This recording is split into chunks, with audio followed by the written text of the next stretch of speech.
প্রিয় দর্শক, স্বাগত জানাচ্ছি আগামীর বাংলাদেশ অনুষ্ঠানে। আশা করি আপনারা ভালো আছেন, সুস্থ আছেন। আজকে আমাদের সঙ্গে অতিথি হিসেবে রয়েছেন রেজাউল করিম রনি, চিন্তক এবং রাজনৈতিক বিশ্লেষক। রয়েছেন ডক্টর রেজাউল করিম, ইসলামী ছাত্র শিবিরের সাবেক সভাপতি, ঢাকা মহানগরী জামাতের উত্তরের সেক্রেটারি এবং কেন্দ্রীয় কর্মপরিষদ সদস্য। আপনাদের দুজনকেই স্বাগত। রেজাউল করিম রনি, গোপালগঞ্জের ঘটনা নিয়ে আলোচনা এখনও চলছে, কারফিউ চলছে, আলোচনাও চলছে, এবং এই বিষয়টি নিয়ে নতুনভাবে আসছে এই কারণে যে এতদিন মানুষ টের পাচ্ছে যে গোপালগঞ্জ জেলাটা আলাদা হয়ে রয়েছে, এবং আওয়ামী লীগ থাকবে কি থাকবে না এই প্রশ্ন যখন উঠেছে তখন গোপালগঞ্জে তারা বহাল তবিত রয়েছে। এবং আপনি নিশ্চয়ই জানেন যে এই ঘটনায় ঘটার আগেই অন্যান্য জেলা থেকেও লোকজন সেখানে গিয়ে জড়ো হয়েছিল, এবং যারা আওয়ামী লীগের ব্যাপারে সব ভালো আওয়ামী লীগ, খারাপ আওয়ামী লীগ এই ধরনের বয়ান তৈরি করার চেষ্টা করছে, তাদের ব্যাপারে নাহিদ ইসলাম এনসিপির যে আহ্বায়ক, উনি পরিষ্কার বলেছেন যারা রিফাইন্ড আওয়ামী লীগ বাংলাদেশে প্রতিষ্ঠা করতে চায়, বুধবার মানে গোপালগঞ্জের দিন ঘটনা ঘটল, বুধবার রিফাইন্ড আওয়ামী লীগ ও রিফাইন্ড মুজিববাদীদের একটা ভার্সন এদেশের মানুষ দেখেছে। কি বলবেন আপনি? আওয়ামী লীগ কি এইটা আমরা বুঝতে পারিনি, এটা বাংলাদেশের একটা বড় ব্যর্থতা। যেমন ৭৫ সালে এটা মানে যখন এই স্বৈরাচার বলেন, বাকশাল বলেন, হ্যাঁ, শেখ মুজিবের হাত দিয়ে এটা যখন একটা চূড়ান্ত জায়গায় গেল, এবং মানুষ কিন্তু তখন একটা বহুদলীয় গণতান্ত্রিক পরিবেশের মধ্যে একটা ধরনের বিকাশের দিকে গেল। তারপরে শেখ হাসিনা এখানে আসলো। শেখ হাসিনা এসে কান্নাকাটি করা এবং তার যে পরিবার হারানোর বেদনা, সেই বেদনাকে পুঁজি করে এখানে একটা প্রতিহিংসার রাজনীতি চরিতার্থ করার জন্য কিন্তু সে নিজেকে আস্তে আস্তে শক্তিশালী করলো।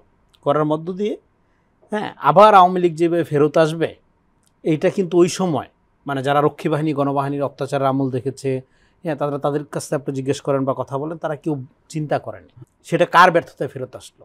সেটা আমাদের কালেকটিভ ব্যর্থতা, যে আমরা আওয়ামী লীগকে রাজনৈতিক সংগঠন মনে করি, রাজনৈতিক দল মনে করি।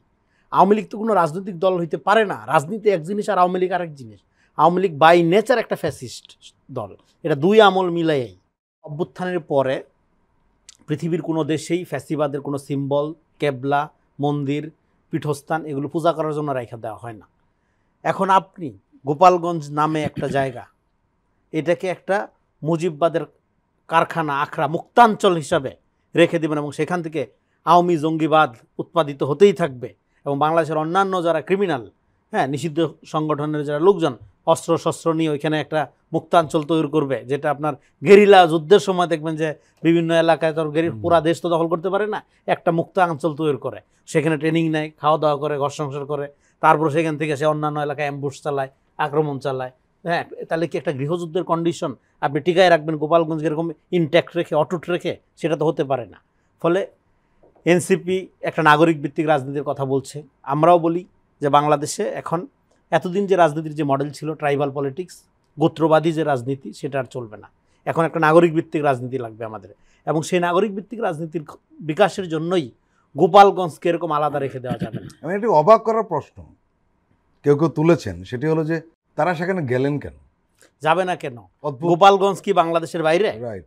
ফলে আপনি গোপালগঞ্জকে যখন এরকম আইসোলেটেড আলাদা মুক্তাঞ্চল হিসেবে রেখে দিতে চান, তার মানে আপনি আওয়ামী লীগকে ওইখানে আওয়ামী লীগের ট্রেনিং ক্যাম্প হিসাবে যে রেখে দিচ্ছেন, আপনি আওয়ামী লীগকে পুনর্বাসন শুধু না, প্রতিপালনের একটা কি বলে দোলনা হিসাবে, দোলনায় যেরকম শিশুরা লালিত পালিত হয়, সে আওয়ামী লীগকে এরকম একটা গোপালগঞ্জে লালিত পালিত হওয়ার একটা ভূমি আপনি রেখে দিতে চান। এটা ইম্পসিবল, এটা হতেই পারে না।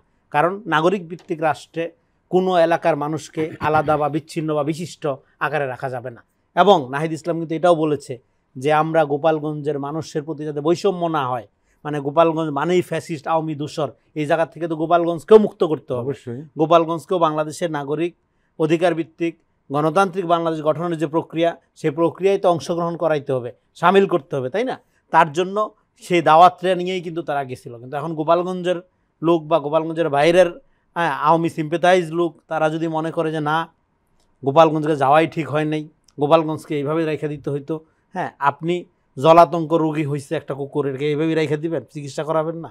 গোপালগঞ্জের মানুষ এখন যারা আওয়ামী লীগ করে, এরা কেন কোনো বিশ্বাসের কারণে আওয়ামী লীগ করে? কোনো নীতির কারণে আওয়ামী লীগ করে? জাস্ট অভ্যাসের কারণে আওয়ামী লীগ করে। আওয়ামী লীগের নেত্রী পালাই গেছে, তুই আওয়ামী লীগ করবি কোন দুঃখে? কোনো কারণ আছে করার? তাও এরকম জঙ্গিভাবে অস্ত্র শস্ত্র গোলা বারুদ নিয়ে নামার কোনো দরকার তো নাই, কোনো কারণ নেই, জাস্ট অভ্যাস, দীর্ঘদিন যাবৎ করে, এছাড়া আর কিছু মানে করার নাই মনে করে তারা। এটা তো অন্যায়। এই চিন্তার মধ্যে তো আপনি গোপালগঞ্জকে রেখে বাংলাদেশ গঠন করতে পারবেন না। ফলে গোপালগঞ্জেরও একটা গণতান্ত্রিক রূপান্তরের জন্য আমি মনে করি যে এনসিপির এই উদ্যোগ এটা সাহসী উদ্যোগ, কিন্তু সেই সাহসী উদ্যোগের ক্ষেত্রে আমার রাষ্ট্রের দিক থেকে যেটা বলা হলো যে গোয়েন্দা তথ্যের ঘাটতি ছিল, এটা ঘাটতিতে থাকা উচিত ছিল না। ডেফিনেটলি অভ্যুত্থানের শক্তি সেটা যদি ক্ষতিগ্রস্ত হয়, তার যদি নিরাপত্তার ঘাটতি হয়, তার যদি সম্মানের ঘাটতি হয়, এটা গোটা দেশকে প্রভাবিত করে। তাদের ভুল ত্রুটি থাকবে, সেটা আমরা সমালোচনা করব, কিন্তু আমি বলতেছি তাদেরকে কোনো ট্র্যাপে ফেলা, তাদেরকে অসম্মানিত করার কোনো আয়োজন, এটা গোটা দেশের রাজনৈতিক পরিবেশ বা গণতান্ত্রিক উত্তরণের জন্য ক্ষতিগ্রস্ত করবে। হ্যাঁ, তো ফলে সেদিক থেকে আপনার প্রশ্নের সরাসরি উত্তর আমরা যদি এইভাবে শেষ করি এই পয়েন্টে, যে ডেফিনেটলি গোপালগঞ্জকেও এটা বুঝতে হবে, গোপালগঞ্জবাসীকেও এটা বুঝতে হবে। হ্যাঁ, চীনের দুঃখ হোয়াংহো নদী, বাংলাদেশের দুঃখ গোপালগঞ্জ, এই জায়গায় থাকা যাবে না। তাদেরকে তারা বিচ্ছিন্নভাবেও যদি মনে করে তারা এই জায়গায় থাইকে যাবে, নো, তাদেরকেও আগায় আসতে হবে এবং নতুন বাংলাদেশ বিনির্মাণের জন্য a country without Awami League, যেটা আমাদের বাংলাদেশের আগামী দিনের রাজনীতি বিকাশের পূর্ব শর্ত, সেই জায়গায় সামিল হইতে হবে। ডক্টর রাজাউল, আমরা লক্ষ্য করছি যে যখন ফ্যাসিস্ট বিরোধী রাজনৈতিক দল এবং গোষ্ঠীগুলোর মধ্যে একটা বিবাদ তৈরি হলো এবং দিন দিন এই বিবাদ অনেকটা শত্রুতায় পরিণত হচ্ছে, ঠিক তখন সুশীলতার মোড়কে অনেকে আওয়ামী লীগ বেরিয়ে আসার চেষ্টা করছে, কারো কারো ঘাড়ে চড়ে। আপনি ছাত্র রাজনীতি করেছেন, দীর্ঘদিন ধরে রাজনীতি খুব কাছ থেকে দেখার সুযোগ হয়েছে আপনার। এই যে সুশীলতার মোড়কে ঢুকে পড়ছে এবং এরা কিন্তু সক্রিয় হয়েছে, ফেসবুক দেখলে নয়, শুধু বাইরেও এরা সক্রিয়তা আমরা লক্ষ্য করছি এবং কোনো কোনো দলে এরা আশ্রয় নিচ্ছে। সে দল শুধু বিএনপি নয়, আপনাদের ব্যাপারে অভিযোগ রয়েছে যে আপনারা আশ্রয় প্রশ্রয় দিচ্ছেন। বিশেষ করে বিএনপি এবং জামাতের ব্যাপারে এই অভিযোগটা এই কারণে আসে যেহেতু আপনারা ভোটের রাজনীতিতে সামনে নামবেন, আওয়ামী লীগের যে ভোট কে পাবে সেই প্রতিযোগিতা আপনারা নেমে পড়েছেন, এই ধরনের অভিযোগ উঠেছে। এই সমস্ত কথা উঠছে কেন? আমাদের বিপ্লবোত্তর যে বাংলাদেশ, আমাদের জুলাই পরবর্তী যে অভ্যুত্থান, আমরা দীর্ঘ বলা যায় এখানে 53 বছরের যে রাজনৈতিক বাংলাদেশ, এই বাংলাদেশের মধ্যে মানুষের শোষণ, বঞ্চনা, বৈষম্য, সরকার যেই হোক না কেন, মানুষের থেকে মুক্তি পায়নি। এবং তার মধ্য দিয়েই বলা যায় আমাদের এই গণ অভ্যুত্থান সংগঠিত হয়েছে। এই গণ অভ্যুত্থানের একটা নিউ ডাইমেনশন ছিল। সে ডাইমেনশনটা হচ্ছে, আমরা 75 একবার শুনেছিলাম কিন্তু আমরা দেখিনি, আমরা বইতে পড়েছিলাম। আওয়ামী লীগ এসে আসলে তার পুরাতন রাজনীতি করেছে, তার একদলীয় one leader one man one showing, অর্থাৎ এই পদ্ধতিতে এসে কিন্তু তারা পলিটিক্সটা শুরু করেছে এবং সেখানে গণতন্ত্র, মুক্ত বাংলাদেশ, রাতের ভোট, গুম খুন, হত্যা, রাহাজানি যা করেছে। কিন্তু পরবর্তীতে 15 বছরে এসে আমরা বিরোধী দলে আমরা যারা ছিলাম, রাজপথে ছিলাম, আপনি বলেছেন যে আমরা কিন্তু সবাই লড়াই করেছিলাম, কিন্তু এটার ফাইনাল গোল অথবা ডেস্টিনেশনটা আপনি যদি বলেন তাহলে সেটা আমাদের তরুণ প্রজন্ম করেছে। এটাকে কেউ কেউ ইগনোর করার চেষ্টা করেছেন, আমি এটাকে কিন্তু অনার করি না, কারণ আমাদের এই বিপ্লবটা তরুণদের হাত ধরেই কিন্তু হয়েছে। এবং এখানে সেই বাংলাদেশে এসে আমরা আবার কিন্তু আওয়ামী লীগের বিরুদ্ধে বাংলাদেশের সব রাজনৈতিক দল, মত, ধর্ম সবাই মিলে ঐক্যবদ্ধ হয়েছে। এবং আপনি যদি শহীদদের তালিকা নিঃসন্দেহে আপনার কাছে আছে, এগুলো আপনি দেখেন, তাহলে এখানে হিন্দু জীবন দিয়েছে, আলেম ওলামা জীবন দিয়েছে, মাদ্রাসার ছাত্র দিয়েছে, সাংবাদিক জীবন দিয়েছে। মনে হয় ভারতীয় উপমহাদেশের মধ্যে যদি এইরকম আপনি আলোচনায় নিয়ে আসেন, তাহলে সব দল মতের লোক মিলে একটি মুভমেন্টকে তার ফাইনাল জায়গায় পৌঁছানো, এটা আমার মনে হয় সে বিপ্লব। সেই বিপ্লব পরবর্তী বাংলাদেশে আমাদের আসলে প্রয়োজন ছিল যারা এরকম রক্তর বন্যা যারা বয়ে দিয়েছে, শিশু থেকে বৃদ্ধ পর্যন্ত, গুম খুন হত্যা রাহাজানি, আমি মনে করি আমাদের এটা একটা ব্যর্থতাই বলবো। আমরা যদি এখনো এই বিপ্লব লড়াই সংগ্রামে আমরা যারা ছিলাম, আমরা যদি এটা আবার ভুলে যেতে থাকি এবং যেটা আপনি বলেছেন যে আমরা যদি এটাকে ক্যাশ করার জন্য বিভিন্ন প্রতিযোগিতায় নামি, তাহলে আমি মনে করি আবার সেই ফ্যাসিবাদের উত্থান কিন্তু এখানে। কিন্তু এই উত্থানের মধ্য দিয়ে বাংলাদেশ পিছিয়ে যাবে না, বরং আরেকটি লড়াইয়ের দিকে। এখানে কিন্তু আরেকটা প্রশ্ন এসে যায়, সেটি হলো যে এই যে রাজনৈতিক দলগুলোর ব্যর্থতা, এর মানে হলো দুটো। একটি হলো তারা পুরনো সিস্টেমে রয়ে গেছে, আরেকটি হলো এই তরুণদের ভাষা এরা বুঝতে পারছে না। তাহলে রাজনৈতিক দলগুলি তো সংস্কার করা আগে দরকার ছিল, কিন্তু সেটি হয়নি। দেখুন, বাংলাদেশ জামাত ইসলামী আমরা যেটি মনে করি, আসলে বাংলাদেশের প্রবলেম হচ্ছে দুইটা, একটি হচ্ছে দুর্নীতি, আরটি হচ্ছে দুঃশাসন। এই দুটি জায়গায় কিন্তু আপনার রাজনীতির মোড়কেই কিন্তু কাজগুলো হয়। সুতরাং সেই জায়গায় এই যে আজকে সংস্কার নিয়ে তো আলোচনা, আমি যেই টকশোতে যাই আমি বলি ভাই, কাগজে কলমের সংস্কারের পরিবর্তে আমরা যারা রাজনীতি করি তাদের সংস্কারটা আগে জরুরি। বাংলাদেশ জামাত ইসলামী তার নিয়মতান্ত্রিক গণতান্ত্রিক জায়গায় তার দলের মধ্যেই কিন্তু গণতন্ত্রের প্র্যাকটিস আছে। তার প্রতিদিন তার কর্মীদেরকে তার আদর্শের ভিত্তিতে সে রিফাইন করে এবং তাকে তার দোষ ত্রুটি, তার মধ্যে যেই অভিলাষ, মানুষ হিসাবে লোভ লালসা, হ্যাঁ, তার বিভিন্ন ধরনের যে প্রবলেম, এগুলোকে মিনিমাইজ করে তাকে যাতে মানবতার জন্য, মানুষের জন্য সে কাজ করতে পারে, সেই জন্যই কিন্তু জামাত ইসলামের সে কর্মসূচি রয়েছে। সুতরাং রাজনৈতিক দলগুলো যদি তাদের আভ্যন্তরীণ জায়গায় তাদের আদর্শের প্রতি এবং তাদের যেই অনেস্টি এবং ইন্টিগ্রিটির জায়গায় যদি তারা ভূমিকা রাখতে ব্যর্থ হয়, তাহলে হয়তো রাজনীতির পালাবদল হবে। এটা পলিটিক্যাল স্পোর্টিং ক্লাব যেটাকে আমরা বলি, যে জার্সি পরিবর্তন করে আজকে এইদিকে খেলে। এখন তো কোনো কোনো জায়গায় মানে দেখা যায় অন্য দলে গিয়ে স্লোগান আগেরটা দিয়ে দিচ্ছে, অর্থাৎ সে মাত্র কয়েকদিন আগে আসছে, তার প্র্যাকটিসও কিন্তু করতে পারেনি এই জায়গায়। এই জায়গায় যদি হয় তাহলে আসলে রাজনৈতিক গুণগত যে পরিবর্তন সেটা কিন্তু আমরা দেখব না। এই জন্যে আপনি লাস্ট যেটা বলেছেন আমি এটা বলেই শেষ করতে চাই, যে আমাদের রাজনীতি হচ্ছে নবীন প্রবীণের সমন্বয় হতে হবে। এটা শুধুমাত্র প্রবীণরাও যেমনি সম্ভব না, কারণ তাদের বয়স হয়ে গেছে, আবার তাদের অভিজ্ঞতারও কোনো বিকল্প নেই। এই জন্যেই বলা হয় যে এক্সপিরিয়েন্স বেটার দ্যান এডুকেশন। তাদের এই অভিজ্ঞতা আমাদের লাগবে। আবার তরুণ প্রজন্মের যে ভাষা, সেটি কিন্তু আমরা নিরাপদ সড়ক আন্দোলনে যারা ভূমিকা রেখেছে সেটাকে সবাই সেলিউট করেছে, তারাই কিন্তু এখানে এই আন্দোলনটা নিঃসন্দেহে তারাই ছিল। সুতরাং আপনি যদি এখন অনেকে কিন্তু এটাকে নেগলেক্ট করেন, অনেকে তরুণদেরকে অনেক কথা বলেন, আমি একটা কথা এর সাথে যুক্ত করে দিতে চাই, এনসিপি আর এই তরুণ প্রজন্মের আন্দোলন কিন্তু এক না। এনসিপি যখন দল হয়ে গেল তখন কিন্তু সে একটা পলিটিক্যাল পার্টি, কিন্তু তরুণ প্রজন্ম হচ্ছে এখানে 4.5 কোটি তরুণীরা। তাদের ভাষা যদি এনসিপিও বুঝতে ব্যর্থ হয় তাহলে তারাও কিন্তু অতল গহ্বরে চলে যাবে। সুতরাং আমি এনসিপিকে তরুণ প্রজন্মের প্রতিনিধির সিম্বলিক বলতে পারি, জুলাই বিপ্লবের সিম্বলিক হিসেবে তাদেরকে বলতে পারি, কিন্তু তারাও যদি সেই ভাষা, সেই অন্যান্য অপকর্মের সাথে বিভিন্ন যে অতীতের যেই বেকওয়ামগুলো আমাদের আছে সেগুলোর দিকে যদি তারা ফুলফিল করতে না পারে তাহলে এই জায়গায়ও কিন্তু সংকট তৈরি হবে। রেজাউল করিম রনি, এনসিপির এই জুলাই পথযাত্রা নিঃসন্দেহে একটা আলাদা মাত্রা তৈরি করেছে দলটির ব্যাপারে, এবং যারা এনসিপিকে পছন্দ করছে না, শুধু ফেসিস্টরা নয় তো, যারা ফেসিস্ট বিরোধী এমন রাজনৈতিক দলও রয়েছে, তারা এদের উপর নানান ধরনের অভিযোগ আরোপ করছে। কিন্তু ফাইনালি আপনার কি মনে হয়েছে যে তারা যে কাজটি করছে এই দলটি অনেক দূর এগিয়ে যাওয়ার একটা সম্ভাবনা তৈরি হয়েছে? আর সবচেয়ে গোপালগঞ্জের যে ঘটনাটা, রাজনীতিবিদ হতে হলে সাহসের দরকার, তারা সেই কাজটি কিন্তু করেছে। এবং যার কারণে নাহিদ ইসলাম একটা কথা বলেছেন যে আমরা জীবনের ভয় করি না। কথা সত্য, জীবনে ভয় করার তো আর কোনো কিছু নাই। কারণ হইল তাদের আশেপাশে প্রচুর লোককে তো তারা দেখছে কিভাবে মারা গেছে, তাই না? তারা তো মৃত্যুঞ্জয়ী, মৃত্যুর হাত থেকে একদমে ফেরত আসছে। এবং আমরা যারা মাঠে ছিলাম আমাদের ক্ষেত্রেও এটা সত্য, মৃত্যুর ভয় করে না কেউ। মানে এই অভ্যুত্থানের পরে যারা বেঁচে ফিরছে, তারা যদি অভ্যুত্থানে ধরেন আপনার এটা স্মৃতিচারণ করতে যায়, তাদের অবস্থা খুবই করুণ হয়ে ওঠে, তারা এটা নিতে পারে না।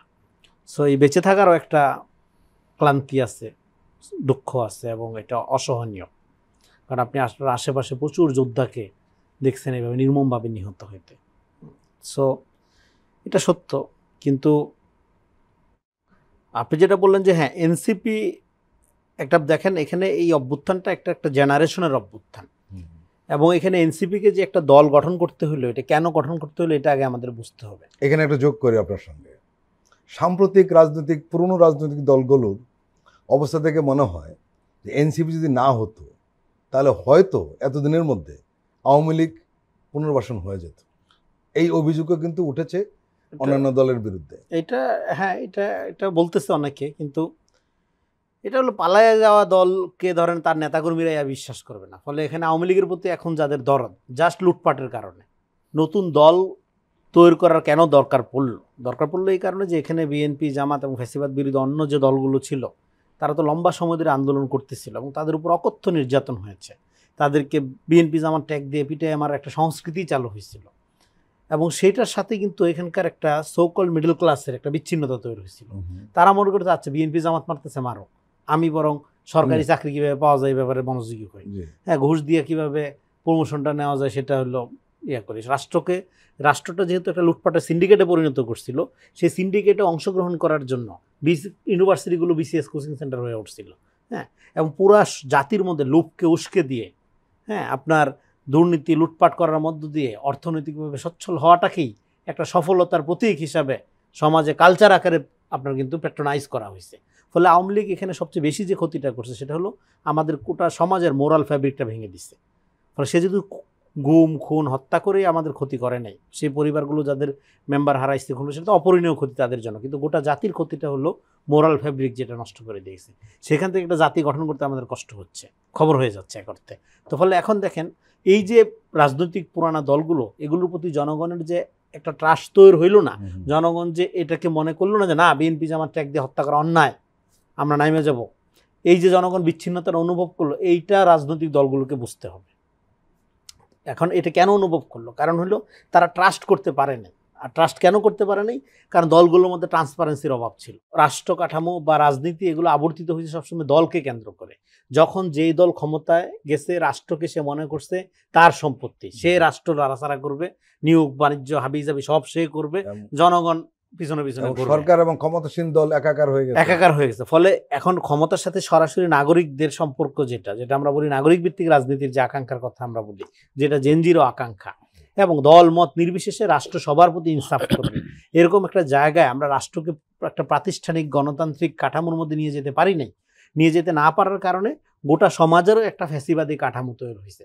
এই জন্য বিখ্যাত জার্মান নাট্যকার ব্রেখটের একটা কথা আছে, শুধু ক্ষমতায় ফ্যাসিবাদী হয় না, জনতাও ফ্যাসিবাদী হয়। হিটলারকে কিন্তু হিটলার আকাশ থেকে পড়ে নেই, এই বিপুল জনপ্রিয়তার মধ্যে থেকে তৈরি হয়েছে। ফলে জনচৈতন্যের মধ্যে যে ইঞ্জিনিয়ারিংটা হয়, সেই ইঞ্জিনিয়ারিংটার মধ্য দিয়ে এক ধরনের ফ্যাসিস্টিক চৈতন্য গড়ে ওঠে। যেখানে একটা মানুষকে হত্যা করতেছে কিন্তু সে মনে করতে সে তো নিরাপদ আছে। ওই যে সলিডারিটি, এই সলিডারিটি যতক্ষণ না পর্যন্ত কায়েম হবে তখন পর্যন্ত এই জাতি ইউনাইটেড হয় না, মোরালি ওই জাতি অগ্রগতি করে না, মানে উন্নত জাতিতে পরিণত হয় না। এখানে একটা প্রশ্ন আপনাকে করি, সেটি হলো যে পুরনো রাজনৈতিক দলের ব্যাপারে কি এই সাধারণ মানুষ সেই সলিডারিটি ফিল করছে? আমি ওই কথাই বলছি। ফলে এই সলিডারিটি ফিল করে নাই বলে আপনি এখন কি করছে? এখনো করার কোনো কারণ তো তৈরি হয়নি। কেন করবে? আপনার এইটা পরীক্ষা তাদের দিতে হবে যাতে এই সলিডারিটি ফিল করে। সেটা অভ্যুত্থানের সময় তারা করছিল। তো আপনারা ধরেন এই জন্য এখানে আপনারা সবাই অংশগ্রহণ করলেন অভ্যুত্থানে, কিন্তু এটা ব্যানারটা, এটা নেতৃত্বটা একটা অদলীয় নির্দলীয় বাচ্চাদের দিতে হইলো। কেন দিতে হইলো? কারণ এটা দলীয় কোনো কিছু হইলে মানুষ এভাবে নামতো না, ট্রাস্ট করতো না।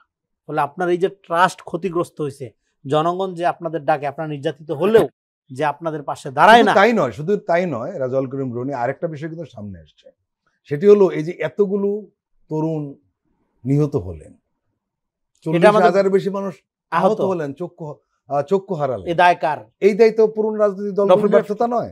ডেফিনেটলি আমরা আমাদের বাচ্চাদের সেভ করতে পারিনি। ফলে এই অভ্যুত্থান নিয়ে পার্টিকুলারলি গর্ব করার কিছু নেই। তো আমি এটা বারবার বলছি, আপনি এখানে মানে ধরেন একদিনে গাজাতে 27 জন শিশু হত্যা করা হয়, মানে হয়েছে এই যে আপনার ব্রুটালিটি যেটা চলতেছিল আপনার এই 23 সাল থেকে এই পর্যন্ত, হ্যাঁ, সেখানে আপনার শুধুমাত্র যাত্রাবাড়িতেই 1 ঘন্টা সময়ের ব্যবধানে 52 জনকে গুলি করে হত্যা করা হয়েছে।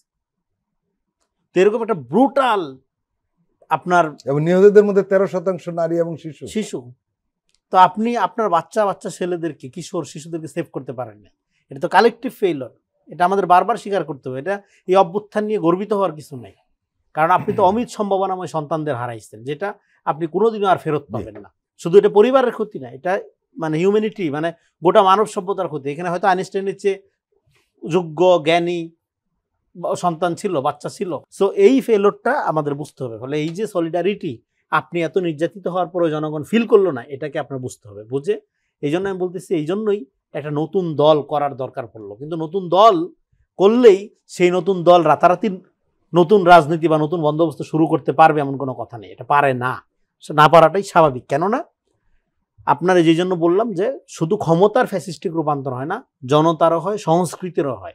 ফলে এইটা এনসিপি, জামাত, বিএনপি প্রত্যেককে যেটা করতে হবে 5 তারিখের পরে, এই যে 5 তারিখ একটা নতুন প্যারাডাইম শিফট ঘটনা, একটা পাটাতন পরিবর্তনের মতো ঘটনা, এটাকে অ্যাকাউন্টেবল করা, এটাকে বুঝে সেই অনুযায়ী এইটা 5 তারিখ আমি যেটা বলি যে আপনার প্রত্যেকটা রাজনৈতিক দলের জন্য একটা চ্যালেঞ্জ আকারে হাজির হয়েছে। এই চ্যালেঞ্জটাকে তাদের নিতে পারতে হবে, ইনক্লুডিং এনসিপিও যদি মনে করেন যে হ্যাঁ তারা নতুন রাজনৈতিক বন্দোবস্তের কথা বলবে এবং পুরানো অ্যাক্টিভিটি করবে, তাহলে তাদের পরিণতি পুরানাদের মতোই হবে, জনগণ ডিটাচ হতে থাকবে। ফলে এই যে সলিডারিটিটা 5 তারিখে তৈরি হয়েছিল, এইটাকে অর্জন করা, এইটাকে অটুট রাখা এবং নিজেদেরকে এটার সাথে লিন করা, সংযুক্ত করা, এটাই রাজনীতি। এটা যে যত ভালোভাবে করতে পারবে আগামী দিনে তার রাজনীতি তত সুন্দর হবে। প্রিয় দর্শক, আমরা এখন একটি বিরতি নিচ্ছি, আপনারা আমাদের সঙ্গেই থাকুন।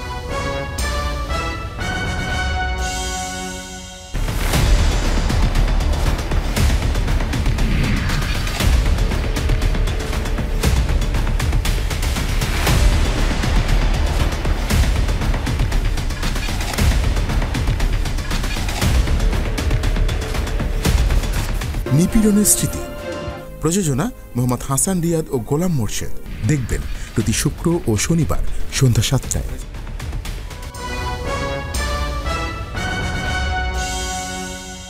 প্রিয় দর্শক, আবারও স্বাগত আগামীর বাংলাদেশ অনুষ্ঠানে। আজকে আমাদের সঙ্গে আলোচনায় রয়েছেন রেজাউল করিম রনি, রাজনৈতিক বিশ্লেষক, রয়েছেন জামাত ইসলামীর কেন্দ্রীয় কর্মপরিষদ সদস্য ডক্টর রেজাউল করিম। ডক্টর রেজাউল, শনিবার মানে আগামীকাল 7 দফা দাবিতে রাজধানীর সোহরাওয়ার্দী উদ্যানে আপনারা জাতীয় সমাবেশের ঘোষণা দিয়েছেন এবং এই উপলক্ষে বৃহস্পতিবার জাতীয় প্রেস ক্লাবে আপনারা একটি সংবাদ সম্মেলন করেছেন। সেই সংবাদ সম্মেলনে আপনার দলের সেক্রেটারি জেনারেল মিয়া গোলাম পরোয়ার বলেছেন, জামাত মনে করে সংস্কার ছাড়া আগামী জাতীয় নির্বাচন হলে আবার ফেসিবাদের উত্থান হবে, তাই কোনো ষড়যন্ত্র যাতে সংস্কারকে বিঘ্নিত করতে না পারে তা নিশ্চিত করা প্রয়োজন। আমার প্রশ্ন হলো, সংস্কারের ব্যাপারে আপনার কি হতাশ নাকি আশাবাদী? দেখুন, আমরা বরাবরই আশাবাদী। আমরা আশাবাদীদের দলেই থাকতে চাই, কারণ বাংলাদেশের যেই আমাদের একদিকে এই অভ্যুত্থান যেমনি আমাদের জন্য বেদনাদায়ক, আবার আরেক দিকে এই অভ্যুত্থানের মধ্য দিয়ে নতুন বাংলাদেশের এক সম্ভাবনা ধার উন্মোচিত হয়েছে আমরা মনে করি। সুতরাং সেই জায়গায় এসে বাংলাদেশের মানুষের কতগুলো জায়গা আমাদেরকে তৈরি করতে হবে। আসলে রাষ্ট্র যে ফ্যাসিবাদী জায়গায় পৌঁছে গেছে, এর কারণটা কি? এর কারণটা হচ্ছে এই রাষ্ট্রটাকে নিজেদের মতো করে ক্ষমতায় থাকার একটি বন্দোবস্ত তৈরি করা হয়েছে এবং সেটি ভোট ছাড়াই, সেটি মানুষ জনগণের উপরে নিষ্পেষণ পরিচালনার মাধ্যমে, রাজনৈতিক দলগুলোকে দমন করার মাধ্যমে, এখানে যেই গণতান্ত্রিক পরিবেশ সবগুলোকে বুলুণ্ঠিত করার মাধ্যমে। কিন্তু আমরা অনেকে হয়তো মেনে নিয়েছি, বয়স্করা হয়তো কেউ কেউ মেনে নিয়েছে যে তাকে এর মধ্য দিয়ে কারাগারেই গিয়ে তাকে মরতে হবে, তার রাজনীতির হয়তো শেষ দফা, সুতরাং আর তার কোনো সুযোগ নেই। কিন্তু আমরা তো, আমাদের তরুণরা কিন্তু এটা মনে করেন। আমাদের তরুণরা মনে করেছে যে না, আমাকে জীবন দিয়ে হলেও আবু সাঈদ মুগ্ধরা সেই পথ আমাদের সংস্কারের ব্যাপারটি তো এগোচ্ছে না ওই অর্থে। এখানে আমাদের এখন সংস্কার লাগবে। আপনি যদি বলেন যে যে হত্যা রাহাজানি এখানে হয়েছে, আচ্ছা ধরুন সংস্কারটা যথার্থ হলো না, তাহলে কি হবে? না, এই ধরনের আশঙ্কার কথা অনেকে বলছেন। আশঙ্কা তো থাকবেই, কিন্তু এটা সত্য যে আমরা নতুন বাংলাদেশের যে স্বপ্নটা আমরা দেখছি, এখানে 163টা পয়েন্টের উপরে আলোচনা হচ্ছে রাজনৈতিক দলগুলো, মোরলেস 100 এবাব কিন্তু আমরা রাজনৈতিক দলগুলো খুব কাছাকাছি চলে এসেছি।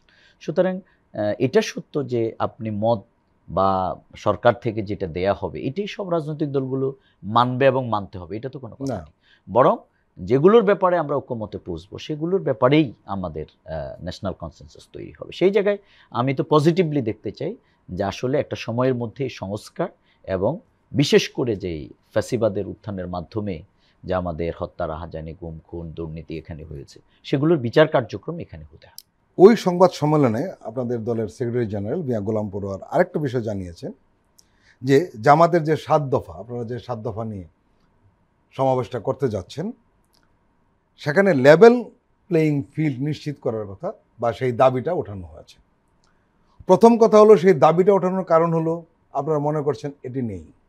এখন ধরুন আপনাদের দৃষ্টিতে লেভেল প্লেয়িং ফিল্ড হলো না, আপনারা বললেন যে এই পরিস্থিতি এখন নেই একটা ভালো নির্বাচনের জন্য, অন্য রাজনৈতিক দল তখন বলল না লেভেল প্লেইং ঠিক আছে, তখন কি অবস্থাটা দাঁড়াবে? দেখুন, এটা তো মানে কোনো তত্ত্বগত ইস্যু না।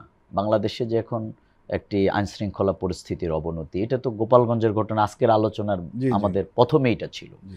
যে বাংলাদেশের ভিতরের এক জেলা, কিন্তু সেটাকে এখনো এখন যদি ফ্যাসিবাদীদের প্রশ্ন যে কবজায়। গোপালগঞ্জ বাদ রেখে কি এবং নির্বাচন হবে? এবং শুধু কি তাই, আমি তো এই প্রশ্নের উত্তরে প্রথম আপনার সাথে যুক্ত হতে পারিনি। গোপালগঞ্জে যে ঘটনাটা সংগঠিত হয়েছে, এটা তো একটা রাজনৈতিক দলের গণতান্ত্রিক অধিকার, সাংবিধানিক অধিকার, যেটা 15 বছর আমরা পাই। তাহলে এই বিপ্লবোত্তর বাংলাদেশেও আমাদের গোটা রাষ্ট্র প্রশাসন মিলে একটি রাজনৈতিক দলের কর্মসূচি বাস্তবায়ন করতে না পারার যে ব্যর্থতা, এটা তো কোনো রাজনৈতিক দলের না, এটা সরকারের। সুতরাং লেভেল প্লেইং ফিল্ড যে নেই সবার জন্য, তার তো প্রমাণ গোপালগঞ্জে তার সবচেয়ে বড় প্রমাণ। সেখানে তো জুলাই বিপ্লবের যোদ্ধাদেরকে কিন্তু তারা মৃত্যুর মুখে কিন্তু তারা নিয়ে যাওয়া হয়েছে, এবং সেখানে যে পরিস্থিতিটা তৈরি হয়েছে, সুতরাং এটি তো তার সবচেয়ে বড় প্রমাণ। এবং মিটফোর্ডের ঘটনা আপনি যদি সেখানে তাকান, এইভাবে সারা বাংলাদেশের দিকে যদি আপনি তাকান, হত্যা, রাহাজানি, চাঁদাবাজি, লুণ্ঠন যেভাবে হচ্ছে, সুতরাং লেভেল প্লেইং ফিল্ড তো আপনাকে তৈরি করতে হবে। সেই জায়গাটার জন্য আসলে শুধু এমনি বললে হবে না, সেটার জন্য সংস্কার লাগবে। কারণ যাদেরকে দিয়ে কাজগুলো করানো হয়েছে, আপনি তাদেরকে যদি বিচারের আওতায় আনতে না পারেন, তাদেরকে ব্যাপারে যদি ব্যবস্থা নিতে না পারেন, তাহলে এই অবস্থার মধ্যে যারাই এই দিনের ভোটটা রাতে করেছে, তারা কিন্তু এখন প্রশাসনে আছে। সুতরাং আপনি তাদের ব্যাপারে ব্যবস্থা গ্রহণ না করে আপনি আরেকটা নির্বাচনের ব্যবস্থা করলেই বাংলাদেশ একটা অন্যরকম অধ্যায়ে গিয়ে দাঁড়িয়ে যাবে, এটা আমরা মনে করি না। আরেকটি প্রশ্ন আপনাকে আমরা করতে চাই, সেটি হলো যে পিআর পদ্ধতি আপনারা চাচ্ছেন, কোনো কোনো রাজনৈতিক বিশ্লেষক বলছেন যে এটি একটি জামাতের একটা আত্মঘাতী সিদ্ধান্ত। এই পদ্ধতির মধ্য দিয়ে পতিত ফ্যাসিস্ট এবং তার দোসরদের পুনর্বাসিত হওয়ার সুযোগ তৈরি হবে। পিআরের ব্যাপারে আরেকটি কথাও কিন্তু রয়েছে রাজনৈতিক অঙ্গনে, সেটি হলো যে নিম্নকক্ষে পিআর হচ্ছে না, এটা মোটামুটি অনেকে ধরে নিচ্ছেন। এবং আমরা জানি পিআর বিষয়টা নিয়ে কিন্তু জাতীয় ঐক্যমত্য কমিশনের এজেন্ডাও নেই, তবু আপনার দাবিটা জানাচ্ছেন।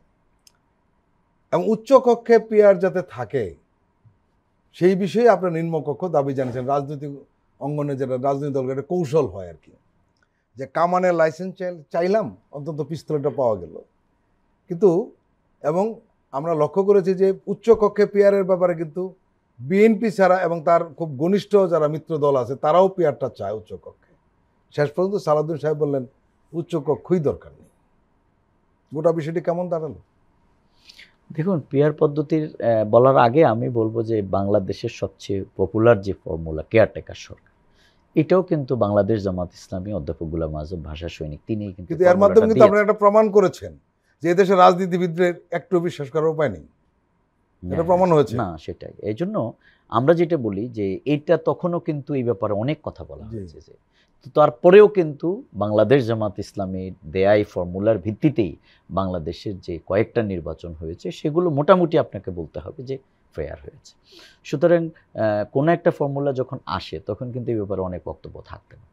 পিআর পদ্ধতি বাংলাদেশ জামাত ইসলামী হয়তো এখানে ওপেন করেছে, রাজনৈতিক দলগুলো প্রতিদিনেই তাদের এর সাথে যুক্ত হচ্ছে, কিন্তু পৃথিবীর অসংখ্য দেশে কিন্তু এই পিআর পদ্ধতি 1899 সালে এই পিআর পদ্ধতি বেলজিয়ামে সর্বপ্রথম শুরু হয়, এবং 133টা দেশে সেমি পিআর পদ্ধতিতে এখন ইলেকশন হচ্ছে, এবং উন্নত রাষ্ট্রগুলোতে অনেক জায়গায় হচ্ছে।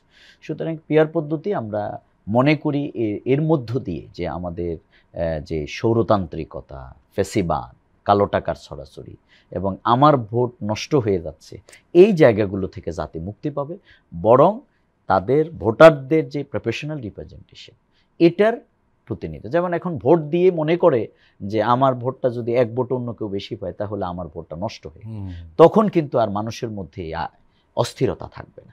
মানুষ মনে করবে যে না, আমার এই ভোটের প্রতিনিধিত্ব সংসদে হবেই। আর এর মধ্য দিয়ে যেটা হয়েছে, আওয়ামী লীগ তাহলে পিআর পদ্ধতি তো 15 বছর বা বাংলাদেশে কোনো সময় ছিল না, তা আওয়ামী লীগ এখানে দুর্দান্ত প্রতাপিত, সবাইকে দমন নিপীড়ন চালিয়ে সৌরতান্ত্রিকতা, বাকশাল সব কিছুর মধ্য দিয়ে তো ছিল।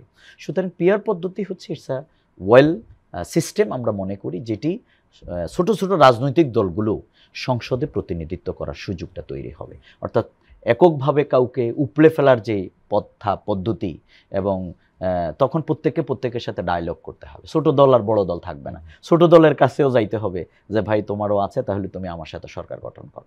আর এখন তো হলো যে না, সেই কিন্তু একক হয়ে যায়, এখন তার যা ইচ্ছে তাই করে, এই ফ্যাসিবাদের উত্থানেরটা এখান থেকে। সুতরাং আমরা পিয়ার পদ্ধতিটা, এটা আমাদের দাবি।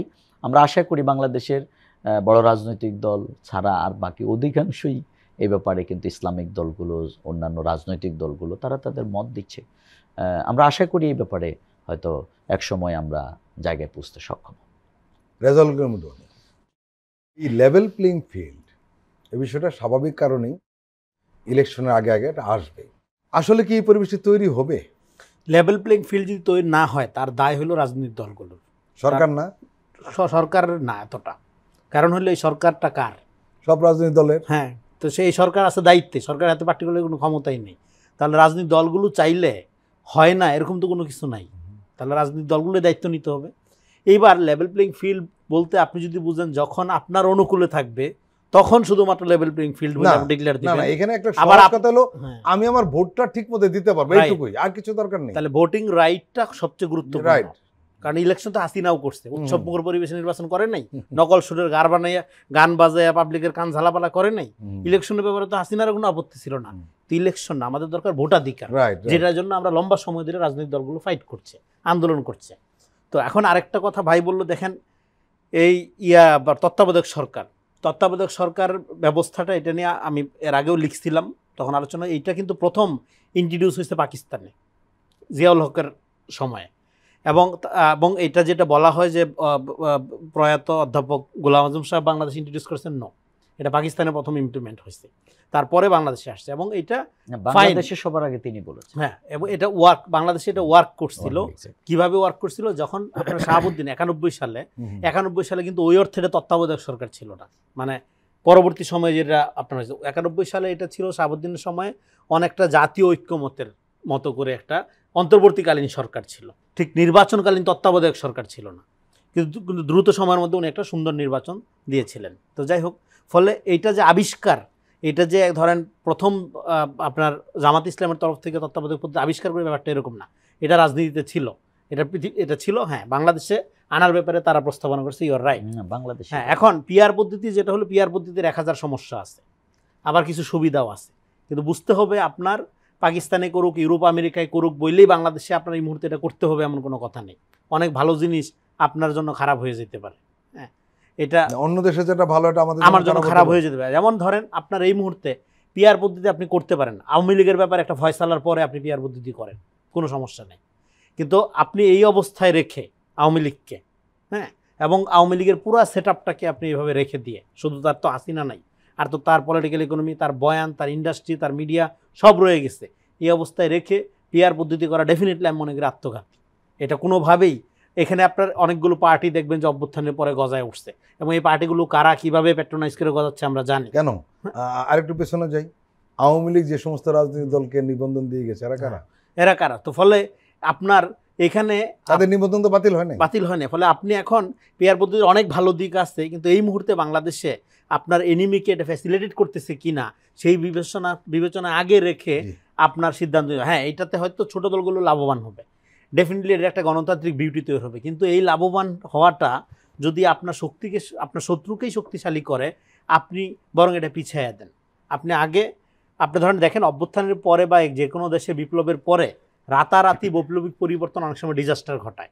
ফলে বৈপ্লবিক পরিবর্তন লাগে, কিন্তু সেই পরিবর্তনের আগে যেটা স্ট্যাবিলিটি দরকার। ফলে আপনি এমন পরিবর্তনের কথা এখনই বললেন না যেটা আপনার ইমিডিয়েট স্ট্যাবিলিটি নষ্ট করে দিচ্ছে। প্রিয় দর্শক, আমরা আবার একটি বিরতি নিচ্ছি, আপনারা আমাদের সঙ্গেই থাকুন।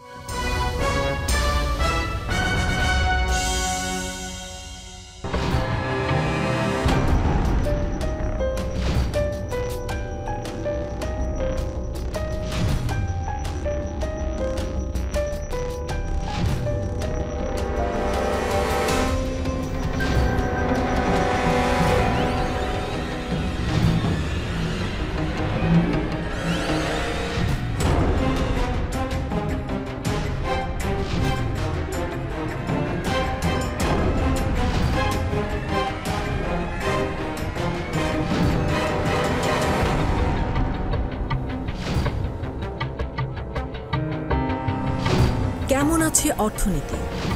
দেখবেন প্রতি সোম ও মঙ্গলবার রাত 10টা 20 মিনিটে।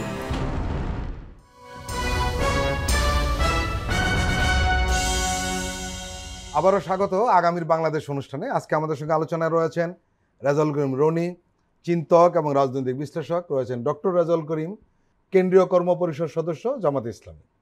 আপনাদের বিরুদ্ধে ফ্যাসিস্ট আওয়ামী লীগ এবং তার দোসররা যে বিষয়টি ফেরি করে রাজনীতি করত, একই ধরনের বয়ান এখন আবার মাঠে উচ্চারিত হচ্ছে। ফ্যাসিস্টদের বিরুদ্ধে যাদের সঙ্গে আপনারা কাঁধে কাঁধ মিলিয়ে মাঠে লড়াই করেছেন, তাদের কেউ কেউ এখন আপনাদের বিরুদ্ধে আওয়ামী লীগের ভাষায় কথা বলছে। বিষয়টি আপনারা কিভাবে দেখছেন? দেখুন, এটার জন্য আমরা মনে করি যে এটা খুবই দুঃখজনক। আমরা একসাথে, আমি আগে বলেছি যে আমরা সবাই মিলে আমরা ফ্যাসিবাদ বিরোধী লড়াইয়ে আমরা কাঁধে কাঁধ মিলিয়ে লড়াই করেছিলাম, এবং দল মত ধর্ম বর্ণ সবাই মিলে। সুতরাং খুব অল্প সময়ের মধ্যে আমাদের এই বিভেদের যে রেখাটি, কালো যে পর্দাটি, এটি আমরা কেউ প্রত্যাশা করি না।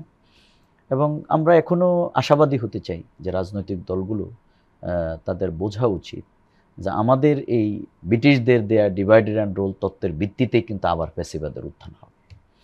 সেই জায়গা থেকে যে ভাষায় বিগত দিনে আওয়ামী লীগ আমাদেরকে ট্রিট করেছে, আমাদের নেতৃবৃন্দকে ফাঁসি দিয়েছে, হত্যা করেছে এবং গুম করেছে, খুন করেছে, যা করেছে, এবং আপনি যে বিচার কার্যক্রম দিয়ে তারা গোটা পৃথিবীকে মাতিয়ে তুলেছে, সেই বিচারকে কিন্তু এখন লন্ডন থেকে আজকে সেই কোর্ট রায় দিয়েছে, দ্য জেনোসাইড অফ জাস্টিস।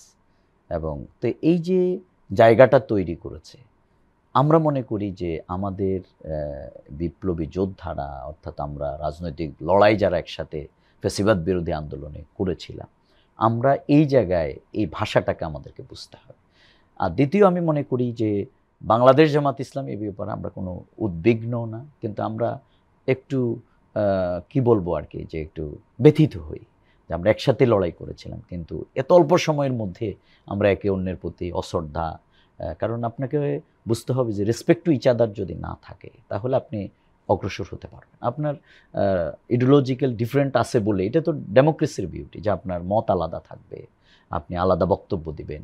আমি যেমন আমরা জাতীয় নির্বাচনের আগে স্থানীয় নির্বাচন চাই, আমরা পিয়ার পদ্ধতিতে চাই, তাই বলে আপনি আমাকে তো দমন করতে পারেন না। আমার ভাষাটা আপনাকে বুঝতে হবে, শুনতে হবে, এরপরে ফাইনাল যেটা হয় সেটা হবে। কিন্তু আমরা মূলত বরাবরই বলেছি, আমরা কালোকে কালো বলতে চাই আমাদের আমির জামাত ডক্টর শফিকুর রহমান, এবং তিনি নিজেকেই মিডিয়ার সামনে সাপোর্ট করেছেন যে আমার দল, আপনারা খুবই কোনো ছাড়াই আমাদেরকে আপনারা আমাদের ভুলগুলো আপনারা ধরিয়ে দেবেন।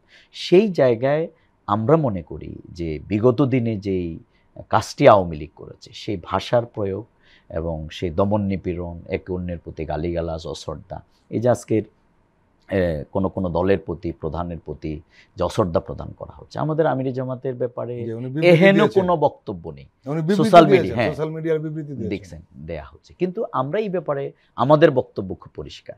মিটফোর্ডের ঘটনার পরে আমরা কিন্তু মিছিল করেছি। কেন করেছি? আমরা 28 অক্টোবর লগি বৈঠার এই দৃশ্যটি দেখেছি, আমি নিজে গুলিবিদ্ধ হয়েছি। সুতরাং এই জায়গায় আমাদের প্রতিবাদ হচ্ছে সন্ত্রাসের বিরুদ্ধে, অন্যায়ের বিরুদ্ধে। দর্শক, সন্ত্রাসী, অন্যায়কারী যে হবে, সে যেই দলেরই হোক, আমার দলের হইতে পারে, সুতরাং তার বিরুদ্ধে আমাদের অবস্থা। আমরা কিন্তু কোনো রাজনৈতিক দলের বিরুদ্ধে বক্তব্য দিইনি, নেতার বিরুদ্ধে আমরা কথা বলিনি। এবং গতকালকে আমাদের গোপালগঞ্জের ইস্যুতে আমরা মিছিল করেছি, সেখানে আমাদের তাহের ভাই ক্যাটাগরিক্যালি বলেছেন, খবরদার, আমরা কিন্তু কোনো দলের বিরুদ্ধে না, অথবা কোনো দলের কোনো ব্যক্তিকে ধরে আমাদের স্লোগান। কিন্তু গোটা বাংলাদেশে আপনি এখন যদি দেখেন, তাহলে ওই সেই পুরাতন জামাত শিবির, চামড়া তোলা, এই যে সেই কাজগুলো, কথাবার্তা, এগুলো আমরা মনে করি আমরা যে একসাথে লড়াই করেছিলাম, সংগ্রাম করেছিলাম, আমরা যেই পথটা নতুন করে রচনা করেছিলাম, সেই জায়গায় একটা বাধা। এইটা আমি মনে করি আমাদের রাজনৈতিক দলগুলোকে বোঝা উচিত। কিন্তু আমরা এখনও, আমার কাছে পার্সোনালি আমি মনে করি গোপালগঞ্জের ঘটনা আমাদের জন্য একটা লেসন হতে পারে, যে ফ্যাসিবাদ এখন তার পূর্ণ শক্তি নিয়েই কিন্তু অবস্থান করছে, এবং সেই যখনই সুযোগ পাবে তখন বিপ্লবীদের সবাইকে কিন্তু সে আক্রমণ করবে। এই গোপালগঞ্জের এই অধ্যায়টা আমি মনে করি রাজনৈতিক অন্তত একটা ঐক্য তৈরি করার আরেকটি নতুন পথ রচিত হয়েছে বলে আমি মনে করি।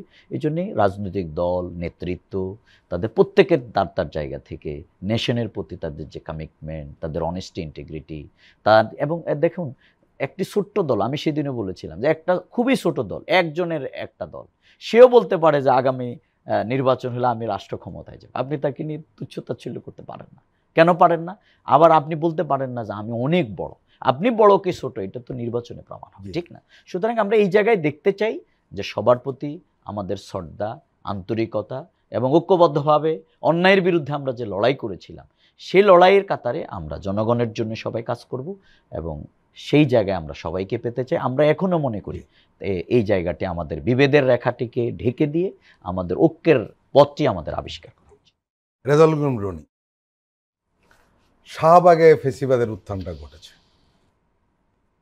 এবং এই শাহবাগী বয়ানের বিরুদ্ধে আপনি খুব তরুণ বয়স থেকেই, ইউনিভার্সিটি তখন আপনি পড়েন, তখন থেকেই আপনি লেখালেখি করছেন, কথা বলছেন এবং এর বিরুদ্ধে মাঠেও থেকেছেন। কিন্তু আমরা লক্ষ্য করলাম সাম্প্রতিক গত 2 সপ্তাহের মধ্যে শাহবাগী বয়ান আবার কারো কারো মুখে উচ্চারিত হচ্ছে। কেন? দেখেন, আমি শাহবাগকে বলি একটা ইতিহাসের কোষ্ঠী পাথর। একজন ব্যক্তির রাজনৈতিক চরিত্র আপনি যাচাই করবেন কীভাবে? শাহবাগে তার পজিশন কি এটার আলোকে। এটা খুবই ইম্পর্টেন্ট শাহবাগ আমাদের জন্য।